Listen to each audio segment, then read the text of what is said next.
An introduction to Chapter 8, and we're going to be looking at Section 8.1, Roots and Radicals.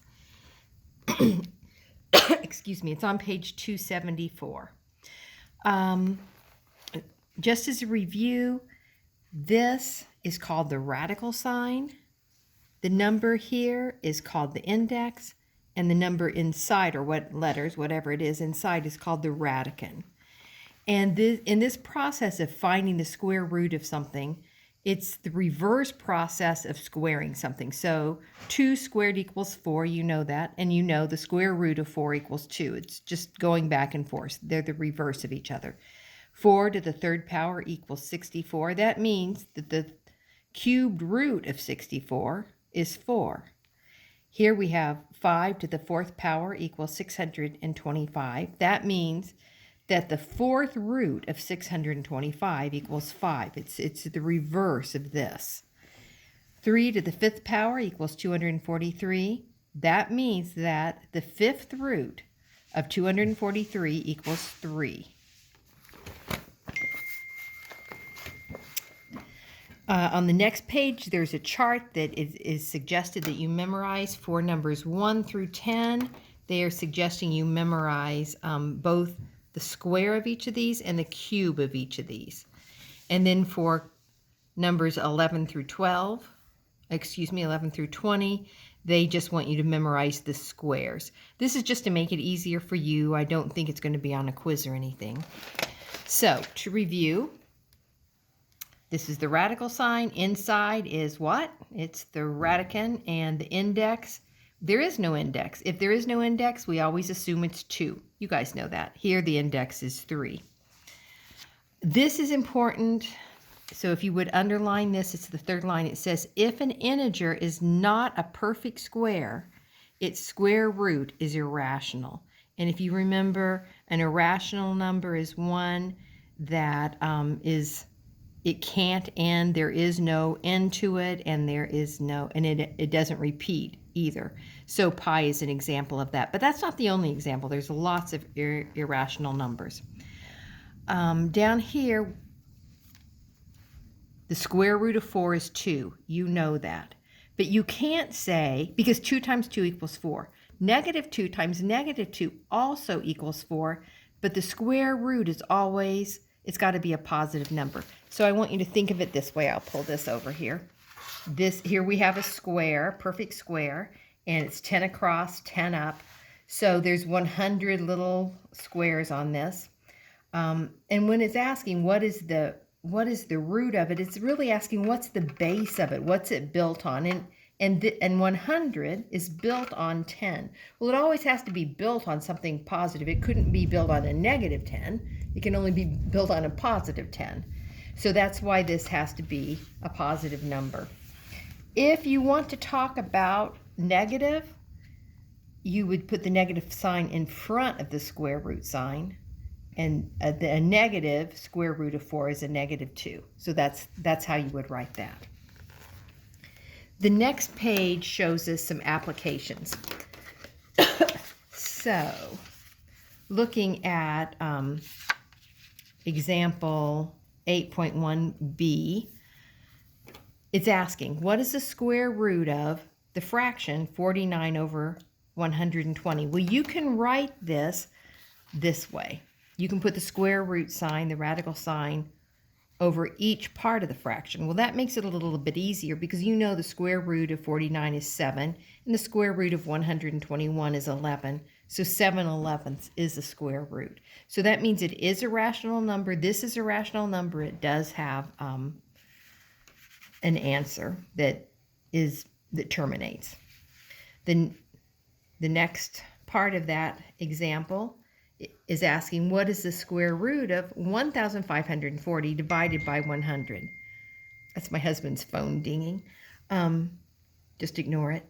So you just move the decimal point over 2 places and you get, well, it's the square root of 15.4. So you just simplify this. But 15.4, that does not have anything that you can square and get it that we know of. So it's probably not going to be rational. So what you're going to do is find the squares that are closest to it. So you know it's close to 16, and that's the square root of that is 4. And the next lowest number that it's close to is the square root of 9. So we're going to just put this in between it, and here we have it in between. So we know that the square root of 9 is less than the square root of 15.4, which is less than the square root of 16.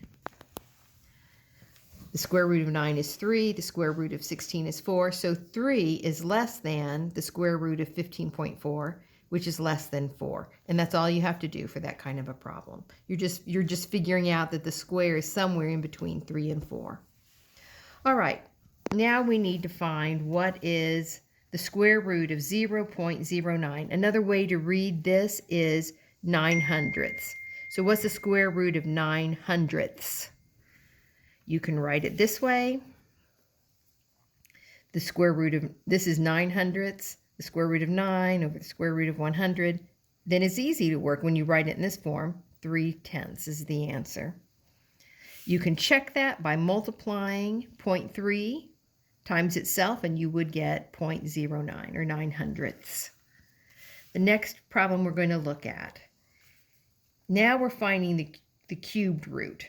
So you're going to find the cubed root of 0.008. This is also, this would be the tenths, hundredths, thousandths. So this is 8 thousandths. So you can write it like this. The square root of, or the cubed root of 8 1,000ths. Then what you're going to look for is you're going to put a cube over the 8, a cube over the thousandths, so it looks like this. You're still looking for the cube of both of them. Well, the cubed root of 8 is 2, and the cubed root of 1,000 is 10. So the answer is 2/10 or 0.2, 1/5. There's lots of ways to write that. All right, this next one we're going to look at is looking at the fourth root. Ooh, I wrote 4 in the wrong place. It should be there. The index should be there. The fourth root of 0.0625. Well, another way to say this, let's see what place it's in. Tenths, hundredths, thousandths, 10,000ths. So it's 625 10,000ths. So we're going to write it that way. And then we can write both the numerator and the denominator as looking for the fourth root. So that's what we did here. It's a little bit messy. There's a 4 here and 4 in the index here. That's the fraction line. You wouldn't probably know this, but the fourth root of 625 is 5. 5 times 5 is 25. And 25 times 25 is 625. And the fourth root of 10,000 is 10. 10 times 10 times 10 times 10 is going to be 10,000. So you're just rewriting it in a way that you can understand it. There's only one more example. And that is example 8.1d. Now it looks a little weird. It wants the square root of x to the 8th power divided by 4. Of course, we can rewrite that, and we know we can rewrite it this way. The square root of 8 to x to the 8th power and the square root of 4. We know the square root of 4, and that is 2. And we can rewrite x to the 8th power this way. We can write it x to the 4th power and then square the whole thing, because you remember you multiply these, so that would leave you with 8x, to the 8th power. Well, when you look for the square root of x to the 4th raised to the 2nd, you just get x to the 4th. So it's x to the 4th over 2.